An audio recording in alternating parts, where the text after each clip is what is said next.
पिया,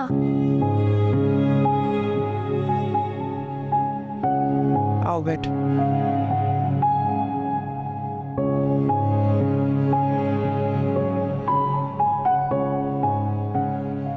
महजबीन की यहाँ दावत है, बुलाया है उस 8 बजे।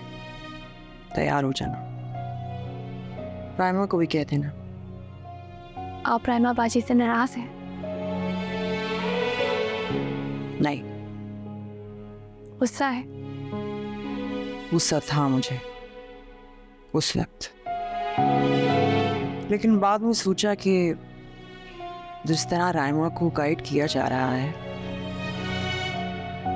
उसकी जगह कोई भी होता तो शायद ऐसे ही रिएक्ट करता। आपका इशारा समीना खाला की तरफ है? बस इसी चीज का अफसोस है मुझे। तुम समझ रही हो, लेकिन